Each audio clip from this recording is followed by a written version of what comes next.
niba uri umukunzi wa filime by'umwihariko ku muntu ukunda filime z'ubujura burimo amafaranga, imikufe, ubujura bwa banke, amazahabu n'ibindi, izi ni filime zitagomba gucika.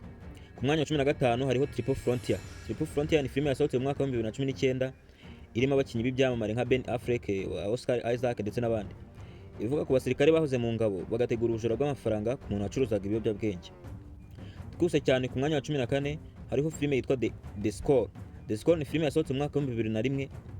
Filime irimo umukinnyi ukomeye cyane witwa Robert De Niro. Robert De Niro muramuzi na Edward Norton. Ni filime ivuga ku bujura, umujura mukuru ubushaka ubujura bwa nyuma mbere yo kureka akazi. Twise cyane ku mwanya wa 13 hariho filime yitwa The Tower Heist. Tower Heist ni filime yasohotse mu mwaka wa 2011 irimo abakinnyi nka Ben Stiller na Eddie Murphy. Ni filime irimo abakozi b'inyubako bategura kwiba umukiriya wabambuye amafaranga yabo. Twise kandi ku mwanya wa 12 hariho filime yitwa The Bank Job. The Bank Job ni filime yasohotse mu mwaka wa 2008 irimo umukinnyi ukomeye cyane witwa Jason Statham muramuzi. Ni filime ivuga ku bujura bwa banki bushingiye ku nkuru yabayeho mpamo. Inkuru yabayeho mu Bwongereza y'ubujura bwakozwe bwa banki. Ni filime yakinwe n'umukinnyi witwa Jason Statham, nayo ni filime ugomba kureba.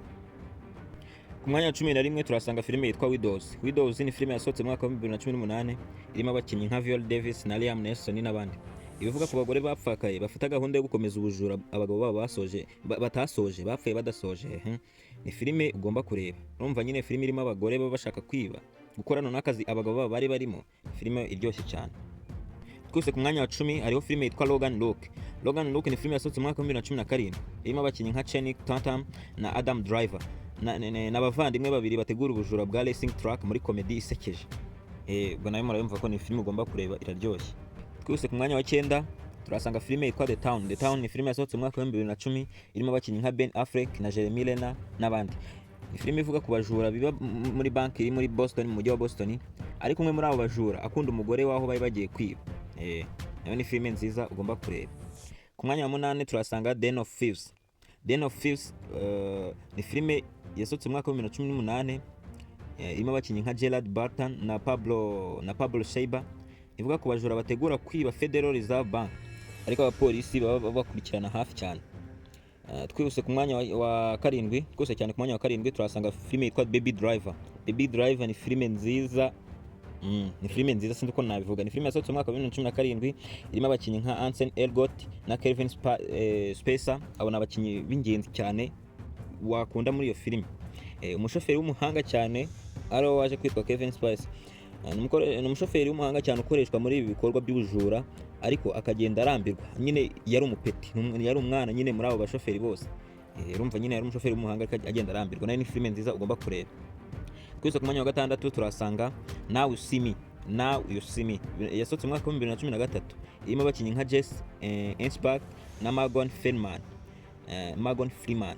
Ni filime ivuga n'abasizi b'ibitangaza, magician, bakora ubujura bakoresheje amayeri n'ubuhanga bwo kuyobya abantu, nyine ibintu by'amamagicier. Nayo ni filime ugomba kureba, nayo iryoshye cyane. Twese ku mwanya wa 5 turasanga The Italian Job. Italian Job ni filime nziza cyane yasohotse mu mwaka wa 2003. Ni filime irimo abakinnyi nka Mark Wahlberg, Chelsea Tesson na Jason Statham.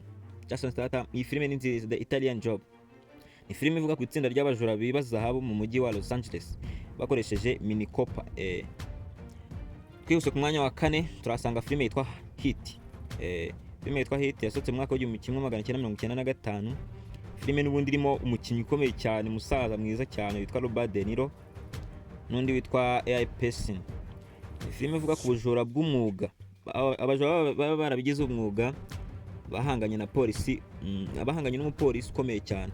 Ikaba imwe muri filime zifite action nziza cyane. Filime ifite mbese ni filime y'ubujura ariko ni action. Filime ya action.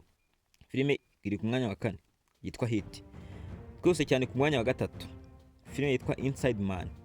Inside Man ni filime yasohotse mu mwaka wa 2006 irimo abakinnyi nka Denzel Washington na Clive Owen.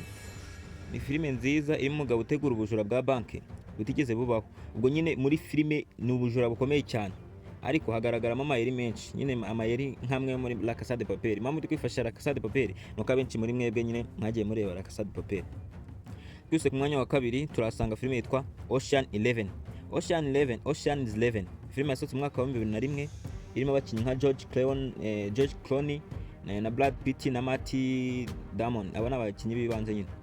Ni itsinda ry'abantu 11 bategura ubujura bwa casino eshatu. Mbese bakazibira icyarimwe. Izo casino eshatu zose bakazibira icyarimwe muri Las Vegas. Ni filime irimo amayeri menshi cyane ugomba kureba.